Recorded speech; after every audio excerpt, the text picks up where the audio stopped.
Perla Sofia Curbelo-Santiago is a gardener and professional communicator from Puerto Rico. She is the founder of agrochic.com, a gardening lifestyle platform in Spanish that promotes gardening for wellness. She's the author of a new book, Verdura, Living a Garden Life, which is available in English and in Spanish. Perla Sofia earned her degree in psychology at the University of Puerto Rico and her master's degree in public relations at the Universidad del Sagrado Corazón. She is certified in horticultural therapy from the Chicago Botanic Garden. A mediapreneur since 2007, when she founded her communication company, Zubura Media Enterprises, to produce agricultural and gardening-related content. In 2021, she was recognized by the American Horticultural Society with the B.Y. Morrison Communication Award. Her work has appeared in several publications in Puerto Rico and the United States, like the American Gardener and Gardener Center magazine. She is an active member of several organizations like Garden Communications International, the American Horticultural Therapy Association, and the American Horticultural Society. She is a founding member of the BIPOC Hort Group, and since 2022, a member of the board of directors of kidsgardening.org. Perla Sofia is bringing awareness in Spanish and in English about the importance to pause and relax through a #garden break, where she shares how to strategically use nature and gardening-based activities to keep up with your physical, mental, and emotional well-being, whether at home or in your workplace. She's a host and producer of the podcast La Verdura de Hoy, and she currently lives in Puerto Rico. We're excited to have her with us today. So with that, I would love to welcome Perla. Thank you, Livy, and thank you everybody for joining today. I'm very excited to be part of this online program and happy to talk more about how to use the gardens and any place outdoors. And I know you're looking forward for spring for relaxation, and that is something that I do constantly, not only through AgroChic, but I also do it with clients, and specifically in the corporate world. I like to bring in nature experiences like gardening, and so people, employees particularly, can use it as a path to their well-being. So definitely is something that I'm excited to talk about. So today, yes, these gardens are made for walking. Not only is a reminder for me that my garden is a way to go out there outdoors, and no matter how big the garden is, it's an opportunity to walk around, and walking is definitely something great for our well-being. And if we do it outdoors, no matter the circumstances we're going through, definitely it's going to make a great difference in our daily life. And the more we do it, the better it is. And of course, you might be wondering the title. Well, maybe when I was starting to work on this presentation, I was listening to Nancy Sinatra, "These boots are made for walking." So I played that song in my mind also while I'm in the garden. So yeah, these gardens are made for walking. It's inspired by that song that is very catchy. And of course, we are to create your well-being path in your own backyard. And it's a way, the path, not only we're going to be talking a little bit in a figurative way, but also literally what it takes to work on our path. If you are wondering how far it is Puerto Rico from our host, the U.S. Botanic Garden, it is more than 1,500 miles. So you can see it is a non-stop flight. So I'm looking forward to visiting the gardens maybe this summer. Relaxing is not a waste of time. So I love this quote. And if you're here, maybe you are listening while you are having your lunch break, or you are taking this time to relax. And I think that definitely it is a time that you're using to invest in yourself. And when you are doing nothing, maybe sitting outdoors in your garden, just looking around, and probably, yes, you are thinking sometimes that, oh, I need to do this, I need to do that. But at that moment you're doing nothing, that is also beneficiary for your health. We need space in our agendas of doing nothing, just to contemplate. So remember this: relaxing is an investment in your well-being, and definitely gardening or being in the garden is a great way to do it. My intention, I always share what are my intentions in any program or any activity that I'm doing. First of all, to share with you valuable information regarding the benefits of and the effects of nature and gardens in our life. Things that you probably already know because you feel good when you go outdoors or you're working in your garden, indoors or outside your home. But these information facts that I'm going to be sharing with you are going to give you even more tools, so you know why are you doing things or why are you feeling certain things. And of course, I'm going to share some of my own experiences, things that have worked with me and probably have worked with you, things that we can share, and maybe through the chat, because I intend to use the chat as a way to get to know you a little bit more.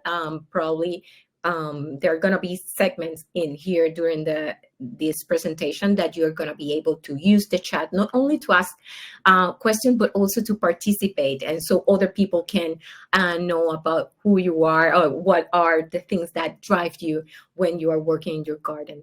Just to mention right away, my go-to top or my top to go-to garden breaks, because I do use my garden as a place where I can go outside and relax for 5, 15, 20 minutes, because I work from home and I have the access to have a space that I can go outside and entertain myself, and at least focus in other things that help me refocus on the tasks that I have to do regarding that things that have to do with work, or maybe I need a break from something that I'm stuck on. So walking outdoors helped me rethink what I was doing. So my go-to things, one of them is bird watching, and bird watching is the result of me using every time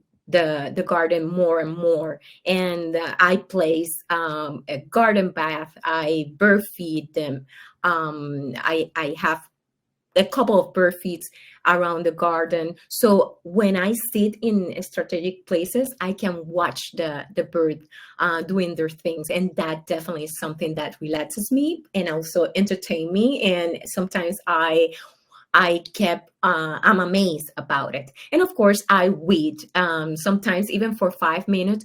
Weeding is something that not so many people enjoy, of course, that depending when in the day you decide to weed. But as I go through my path in the garden, I tend to weed here and there.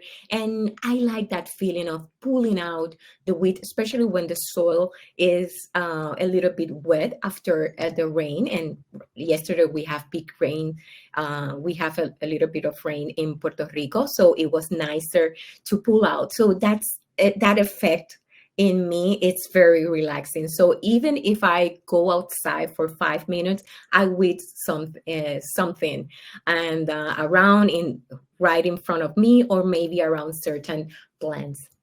In the last couple of days, I've been reading about forest bathing and a lot of things regarding relaxation and the effects of nature in our well-being, mentally, physically. And I learned a new word, and this word is in Japanese, and it is casa casa. Is an onomatopoeic word that means or describes the light sound of leaves rustling underfoot. That is something that, yes, when I go barefoot or walk around the garden, I can hear it, but I don't pay attention necessarily to it. I pay attention to other things.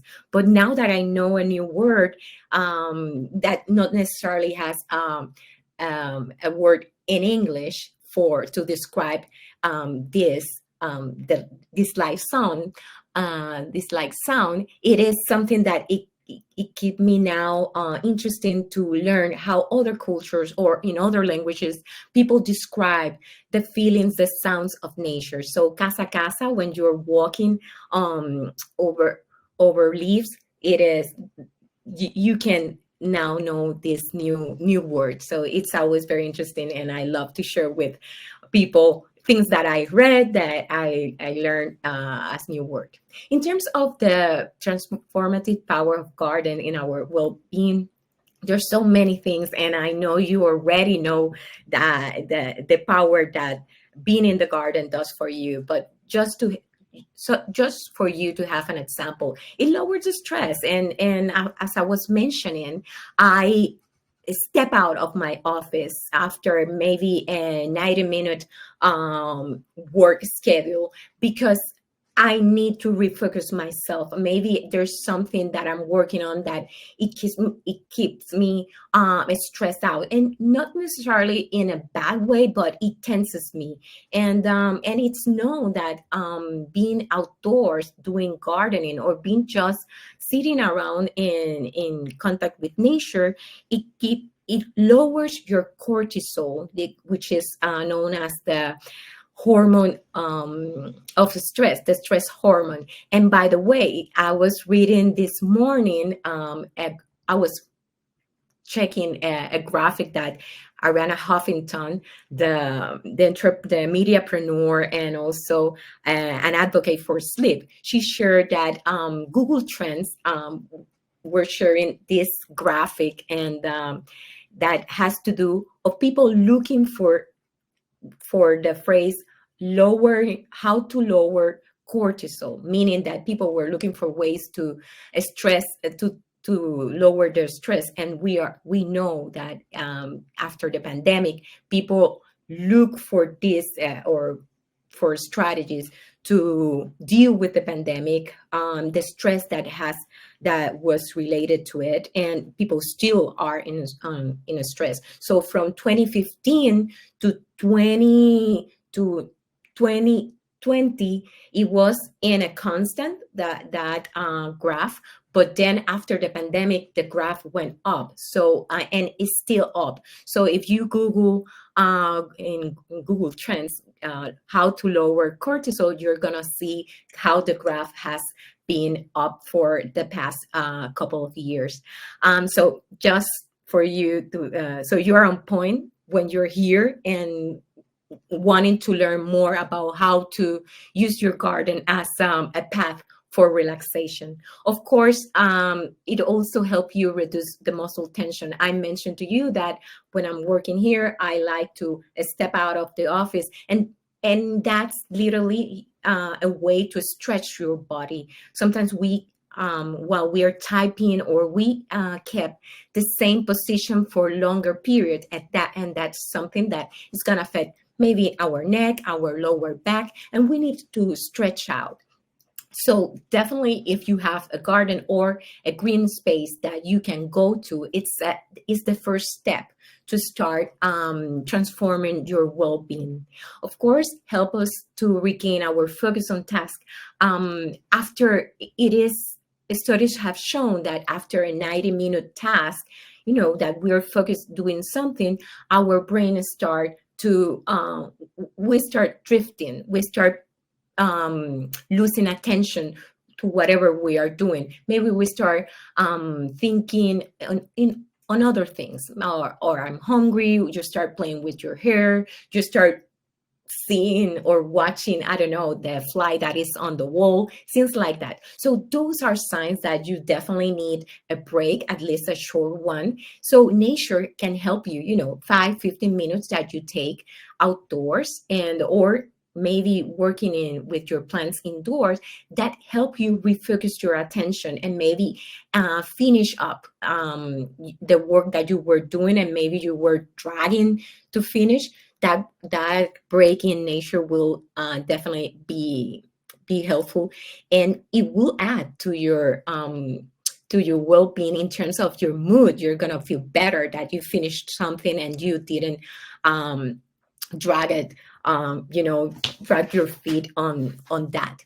Another thing is, in that this is why I love to be outdoors and walk around my garden, which is not that big, is that I improve the mood. And when I check on the wildlife that is around, that is something that is encouraging. And again, when you are looking into things that doesn't have nothing to do with you, you start looking into the birth behavior, things like that, you start thinking outward. You are not thinking inward. So your problems become little lighter, or maybe those 5-10 minutes of not thinking about what was bothering you is all you need. So you are able, to change your mood.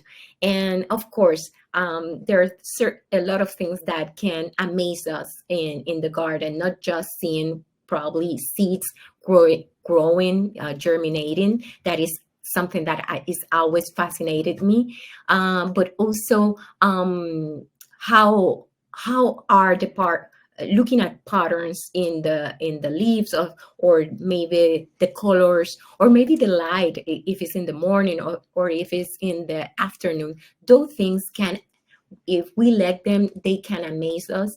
And that feeling is something that is give us even purpose and make us start thinking that we are part of something bigger. And those are the things that sometimes we need to be reminded, so we are not consumed or all consumed with daily day problems.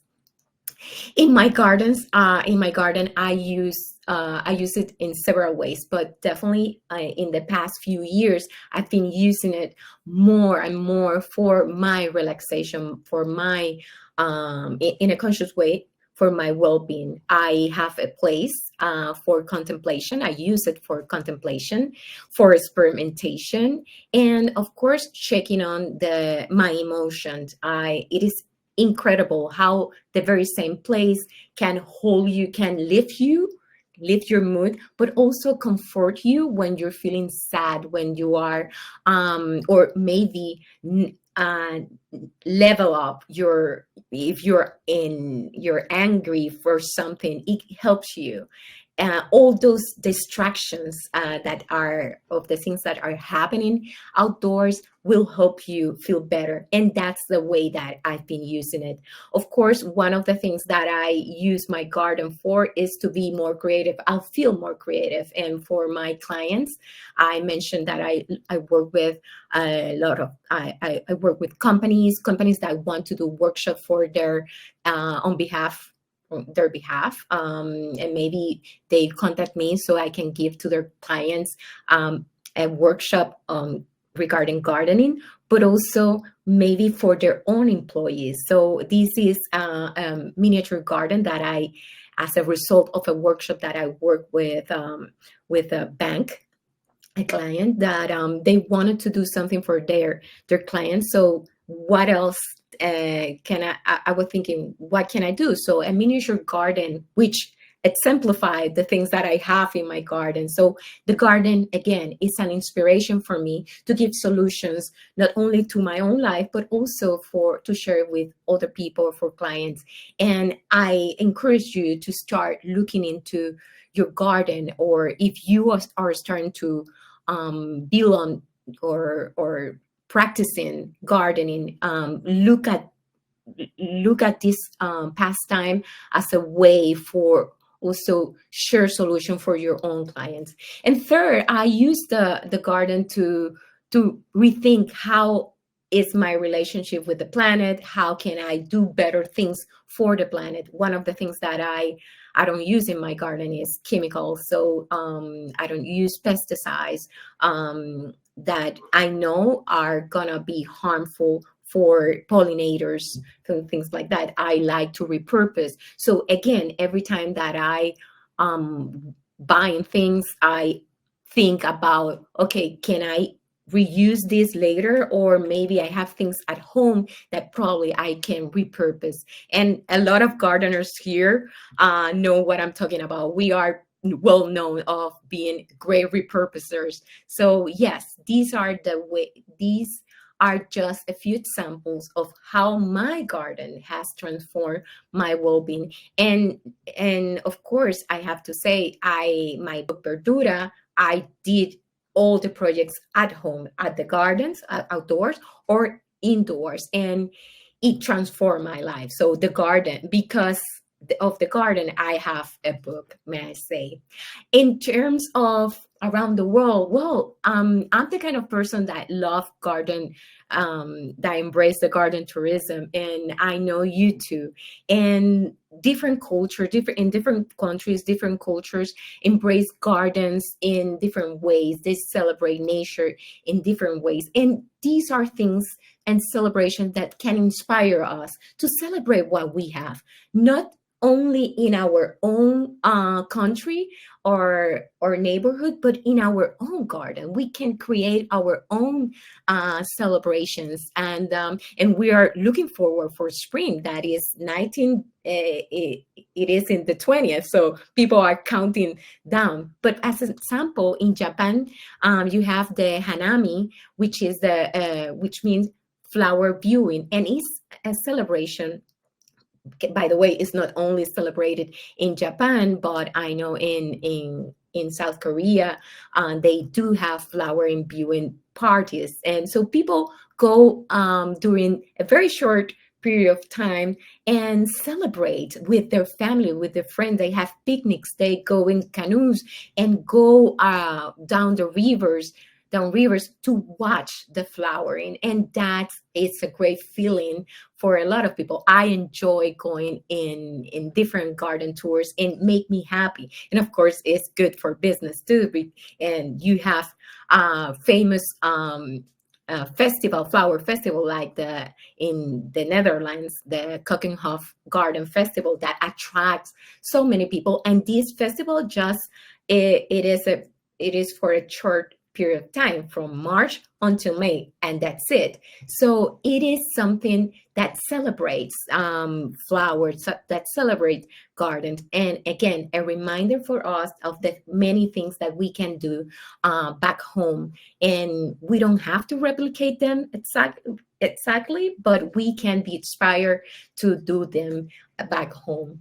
In other culture, in other countries, for example, in Italy, during the in medieval times, gardens were enclosed, so they were meant for the production of food.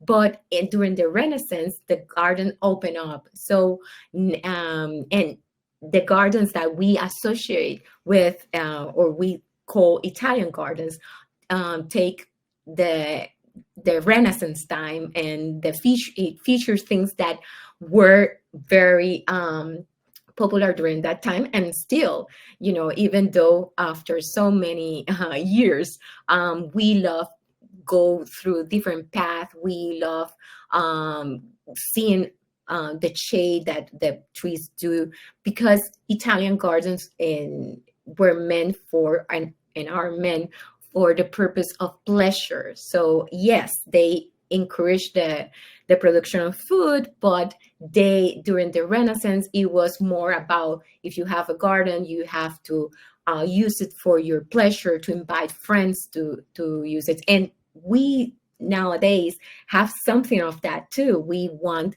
to invite people to come over and enjoy the shades in our garden, the sitting areas, the fruit trees, things like that. In China, the same. When we talk about traditional Chinese gardens, that they tend to evoke the feeling of being in larger natural worlds. So when you try to replicate that feeling in the garden, even if in a scale that is more small, in a smaller scale, the boulders or the rocks that you bring in the garden, in this case, represent mountains, and of course the little ponds will represent larger rivers. But again, were and are used nowadays for that feeling of relaxation, to pleasure, to enjoy what is out there in nature. So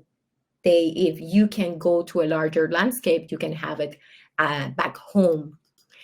And during the Greek times, we have philosophers that they were like, we can't concentrate in the urban areas. If we want to teach people how to reflect, we need to go to the forest. We need to go to the countryside. So Aristotle were known to teach his classes out there in nature, because the urban area tended to be, there were too many stimuli. So the Greeks uh, advocate the learning outdoors and in contact with nature, because it made better thinkers. So this is one of the reasons so many people need those breaks, needs to go outside, need to walk through a garden or through a forest, so they can get the benefits of or that mental clarity, so they can think better and take better decision. And try it by yourself. When you are stuck with a decision, go ahead, take a walk, maybe a 15-minute walk around your garden, or go to a botanic garden and come back and think about how do you feel, and probably you're going to feel better and you're going to take better decisions. Gardens are spaces that relate that can help us relax, and public gardens know that. And I have here 3 well-known gardens. Of course, the U.S. Botanic Garden, that offer these are not only living plant museums, but are places that bring people together. And for example, the U.S. Botanic Garden is used also as a venue to bring in teachers, and they do these activities during the night, so teachers can come after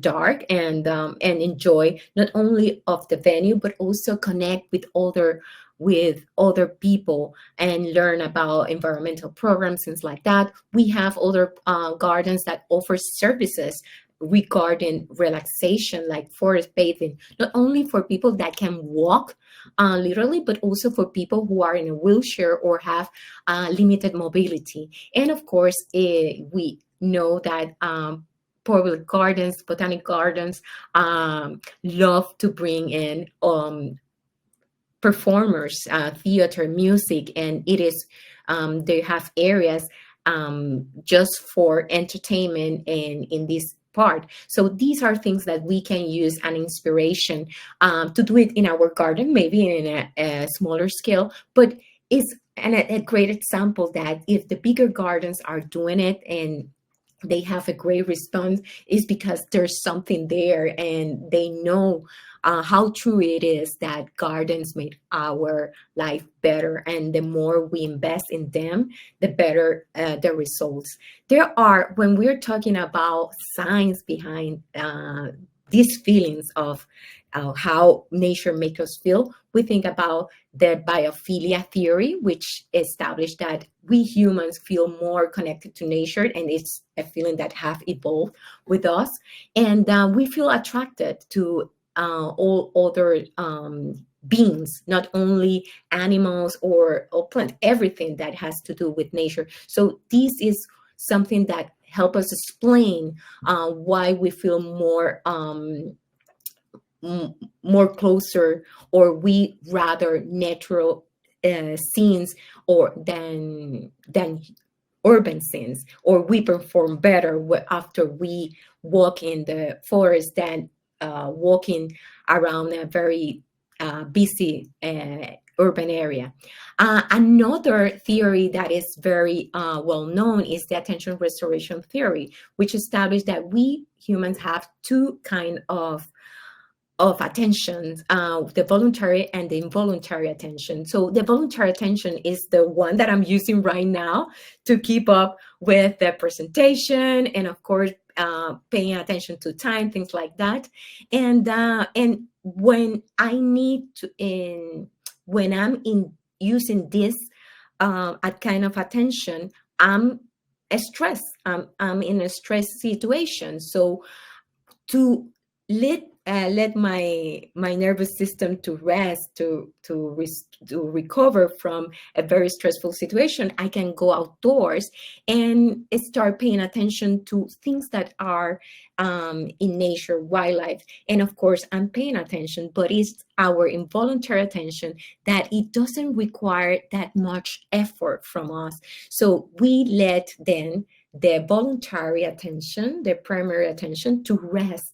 Otherwise, if we kept using our voluntary attention for so long, we might deplete it. And that's when we burn out. And these are things that have been proven through different studies that show that how nature can help you also to recover after a very stressful situation. And of course, there are so many studies that link nature with our well-being. There are studies that show us that after having a walk through a forest, or maybe work in our gardens doing certain gardening chores, we sleep better, we eat better if we start producing food that we take care of it. And so our physical health increases. And of course, there are studies that shows that when we are participating or are more in contact with nature, we tend to be more grateful, we tend to be more generous. And as an example of those studies, there are studies that have shown that we do better in terms of cognitive test, that after maybe a walk of 20 minutes outdoors, we go and take a test, and this was proven with university students. They went from point A to point B. They were on their way to take a test. So this first group went through an arboretum, a group of trees, and they did, and then they have a second group that went from point A to point B, but instead through an arboretum, they went through a busy street. So guess who did better? Well, the group that went through the arboretum did 20% better than those that took the urban area. So that concluded that definitely nature has a great deal in our well-being. Another studies is in the corporate world. People feel more connected after participating in different activities in the outdoors, and they felt included in and they collaborated even more. So these kind of things were conducted. This is one of my favorite studies in terms of the view. What you see also has what you see outdoors or through your window can affect the way you feel, and of course the way you relate to other people. Now you just chat if you want to share with me which of these three paths do you enjoy. I share here that the first path I would choose it if I were in my teens. The second one, if I were in my 20s, and nowadays I would choose the third path. And what I'm trying here to say here is that depending where you are at now, your current life, what are your possibilities and your mobile, how is your body in terms of walking, things like that. Well, you're gonna design the garden that fits for you, and that is something that we have to keep reminded ourselves.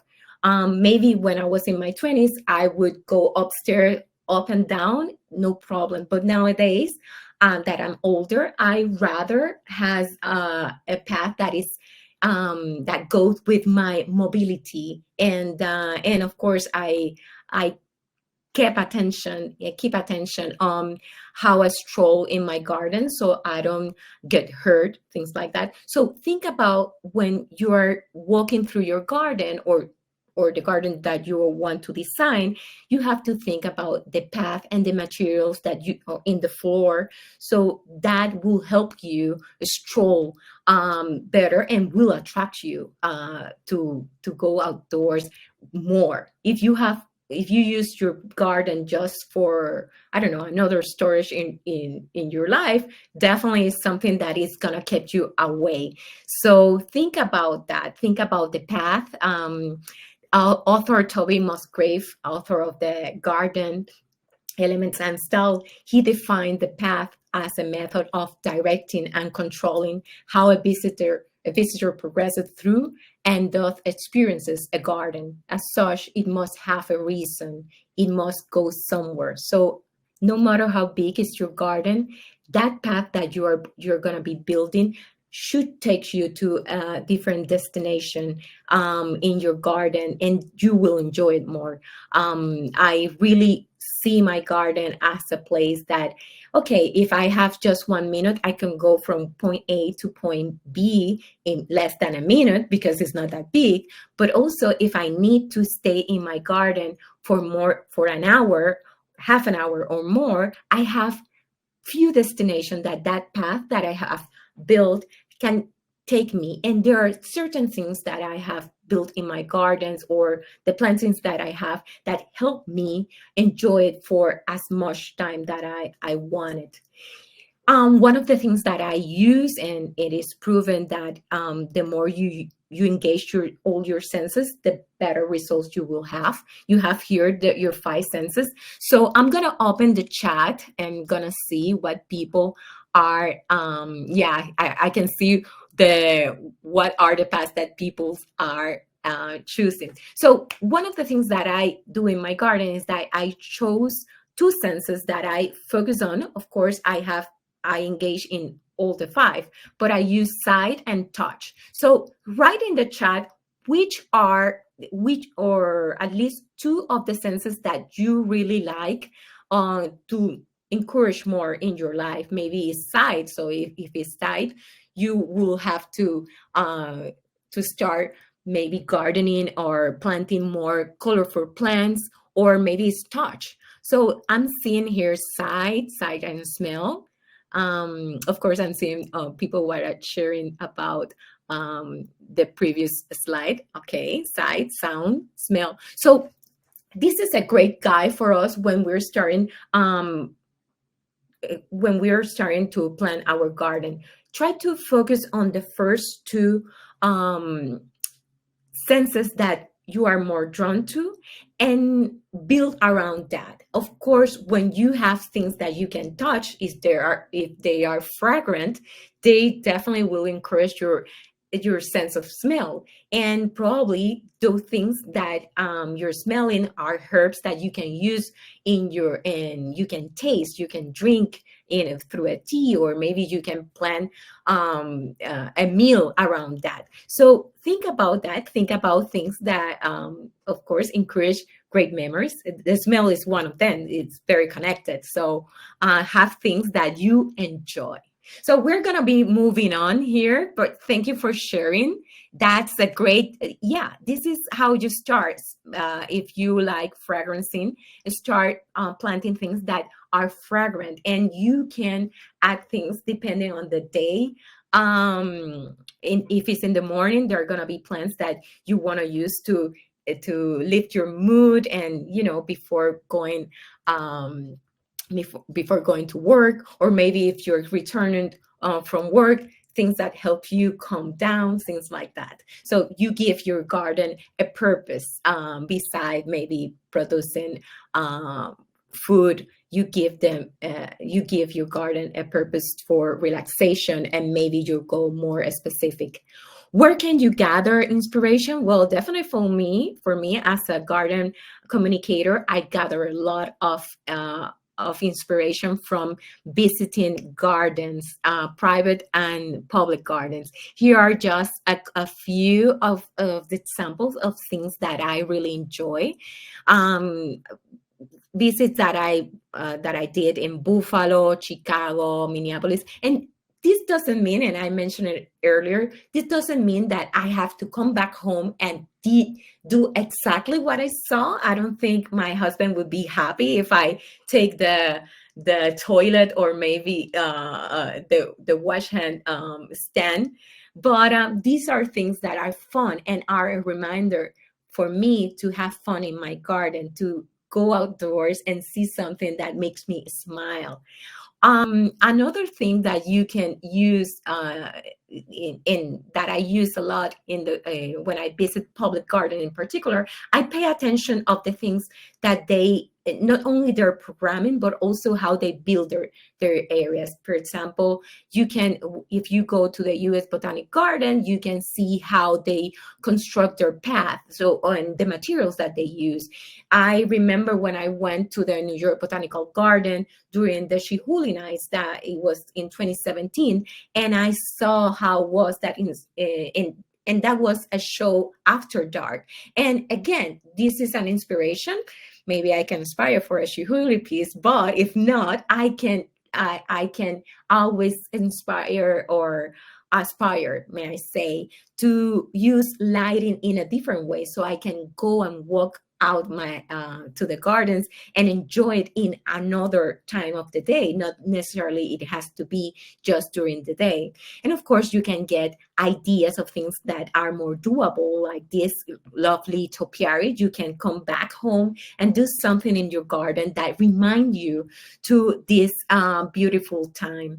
Of course, when you go to these places, pay attention, observe. Of course, you are there to relax, but also ask questions. Look at the path, look at the structure, the materials. Maybe you are working, you live in a nearby area that maybe you can find the very same materials. Pay attention to the water feature, how the water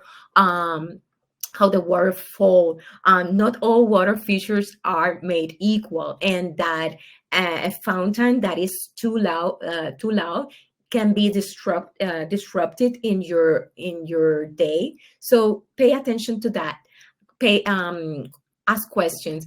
Look at the cover, the searing areas. Nowadays, we are looking for hotter summers, so we need more areas that can cover us. If the trees, the shrubs that you have in your garden right now aren't still that big that can cover you, well, there are pergolas, there are certain covers that you can use in the meantime.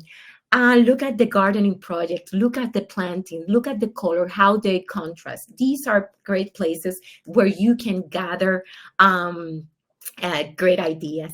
Of course, I always advocating for using your garden as a place for your garden breaks. So when you are constructing or you're building your garden break area, look at, pay attention to your location, the lighting.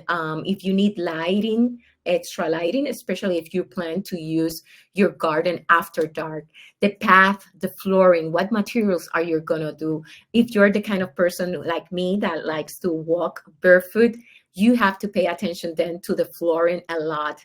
The seating, you have comfortable seating, otherwise you won't be staying in the garden that much. The plants, the shrubs, of course, plants that can help you, that are native, that can thrive in difficult situations. And the fun elements are always great to add. By the way, that was a trampoline that I saw in this private garden, and it was near a water feature.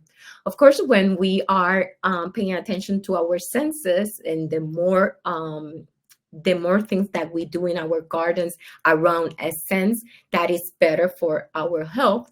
If you set side, well, remember to plant more color. This is my garden, the left one.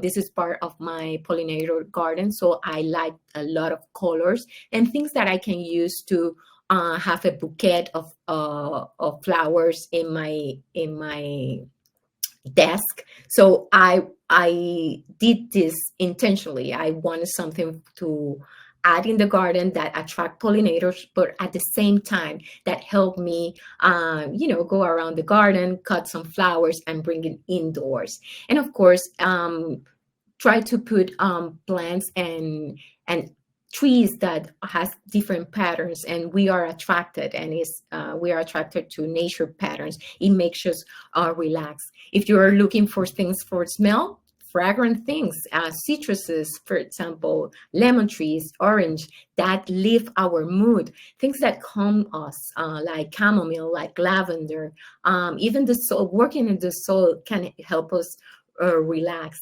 When we are driven by sound, well, the windshield definitely, but also bird bath. I love to hear the bird taking a bath and the splashing, the wind. We can with different shrubs that have this movement when the wind are going through the leaf, the branches. That movement is also something that can relax us. Sounds of nature that we really like, or we like the most: water, wind, bird chatting, and of course the bird song. And touch, this is something that is definitely that I enjoy, as you can tell, as I've been mentioning. The second photo, it didn't make it to the book, but in the book I have a garden that is meant for your barefoot, but it's something also that you can do for someone who has a limited mobility, so you can bring nature indoors. And when you use your hands, you touch things that not only has a very interesting texture, but also has fragrance. So if you have herbs like mint, that you, as soon as you touch it, it is nice, and it gives you a great fragrance. And if you like going barefoot, yeah, you can add a destination that you can place nice plants that you can walk on and do some grounding. And taste, are all my photos from things that I had in my garden. Figs, I love my fig tree that I use it to do pizzas and also brusquetas. And this is a brusqueta that I did sometimes, and I added some herbs, flowers, edible flowers, of course, but also you can add plants that you can drink through a process, like chamomile, like ginger, that you can make tea, or hot or cold tea. And of course, you can use some ingredients for culinary basis. For example, here in Puerto Rico, you do the sofrito, and the sofrito has the recao, the culantro, has ají dulce, sweet peppers, things like that. So you can have things that you are gonna taste through a dish that you are eager to have or to prepare for you and your family. And last, it's very important to adjust our garden for accessibility, not only for our current accessibility, but also for others, and also thinking about the future. You never know, and if you have limited mobility, instead of staying back indoors, you can always bring the garden elements closer, the relaxing elements closer, and you prepare the space. But think about that. Think about your mobility in 10, 15 years. And that is something that I encourage you to look and consider very seriously, because there's so many people that after an accident, or maybe they feel that they're slowing down, instead of keep on with the garden and adjusting, they decided not to pursue any more gardening. And we already know how beneficial is gardening for our health. You can use, for example, the universal design principle as a guidance. Public gardens use it, and other private gardens too. And the mean here is to use the space with the intention of the enjoyment of as many people as possible, with the widest range of conditions. So it can be something physical, but also can be something mentally, emotionally. So use this as also as a guidance. And of course, you can always consult with the ADA accessibility guidelines. ADA, as the Americans with Disability Acts. And these are great guidance for when you are building a greenhouse also, or a horticultural therapy space. You can use this as your guide when you are planning your, let's say, your path, your seating areas, the height of your tables.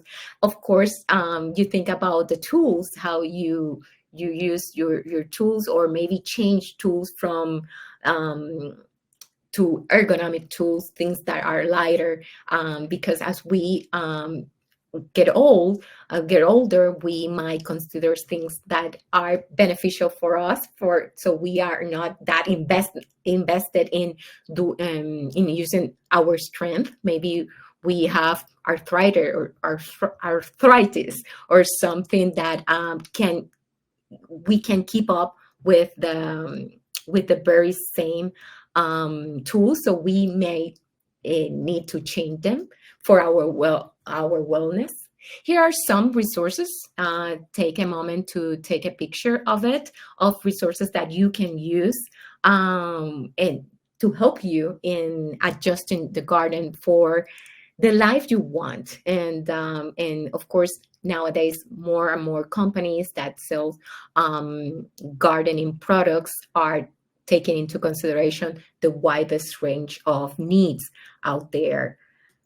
And of course, you can have access right now to the handouts with some pro tips of things that you might think about when you are creating your garden with the purpose of use it to walk, to roll in it for your wellness. So thank you so much for being here, and I'm happy to answer or have some questions from you that were gathered, or comments, things like that. So yeah, this is something that I really enjoy. So you can see here the list of the many things that sometimes we don't think about, and just with one change, it can make a great difference in our life.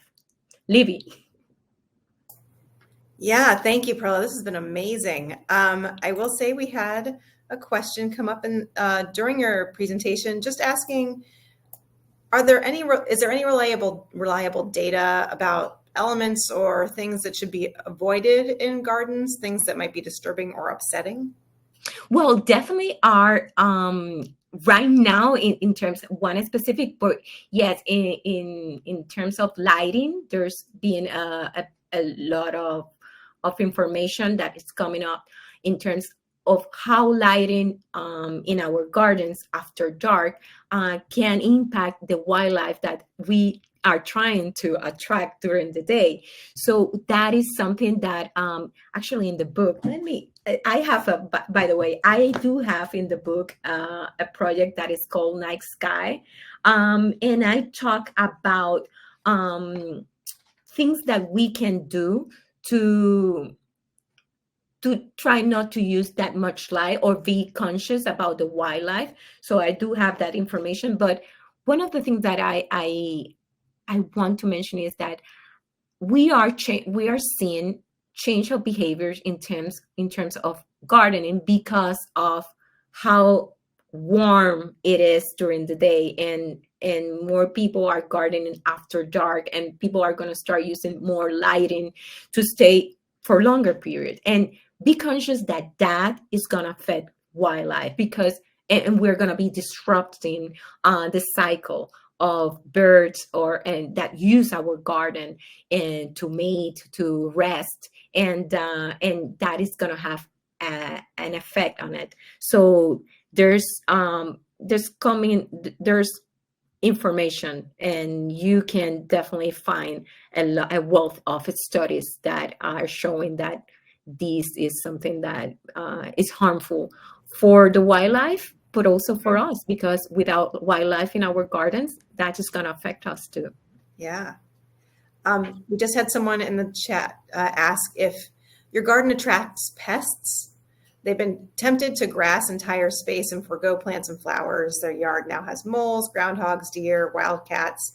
Have to figure out how to discourage it. So just wondering, does your garden attract pests? And if it does, yes, of course.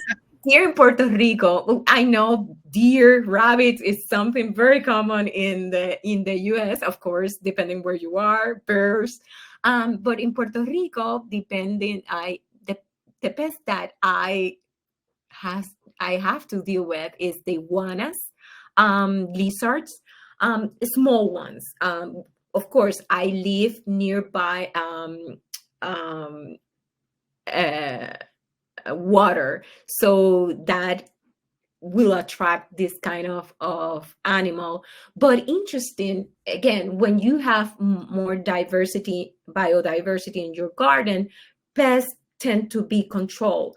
For example, interesting, I haven't dealt with the iguanas, or we call it in here gallina de palo. I would translate it as a wood chicken or something like that, but we call it like that.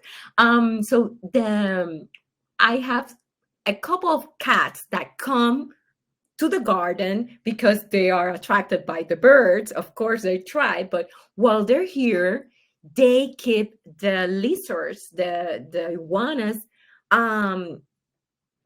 control. So that is a great example of when the more biodiversity you have in your garden, the better it is to control the pests that you don't want to deal with. But yes, I do have. We all have something. And maybe just one more question here. You had mentioned that one of the things you love to do for relaxation in your garden is to bird watch. And I was just wondering, what are some of their favorite birds that you see that are coming to your garden in Puerto Rico? Okay, in Puerto Rico, we have, I have to the name in English, but we have warblers, and Spanish is also fine. Yeah. okay. So reinita, la reinita. We have the hummingbird. I have a few hummingbird. I have also oh my god, I forget even the name in Spanish, but I have several birds that come. And again, this is one of the great things, that when you spend time in your garden, you start to getting familiar with who they are, how they I have doves also, palomas that comes nearby. So you start looking into these birds and getting to know them, getting to know what they're attracted. The hummingbirds, of course, they're attracted to certain plants that I have in the garden, and the reinitas, they're attracted to maybe some fruit trees that when they are in fruits, they like to go into it and eat them, or otherwise flowers that are high in nectar, things like that. But yes, these are the benefits. And again, when you start observing, you start learning, and you start thinking in other things other than yourself. Well, Perla, I cannot thank you enough for your time today. This has just been amazing. It's been lovely hearing from you and spending some time walking through your virtual garden space in Puerto Rico. And thanks to everyone who joined us today. Cannot thank you enough for the time you spent with us. So thank you so much. Thank you, Livy.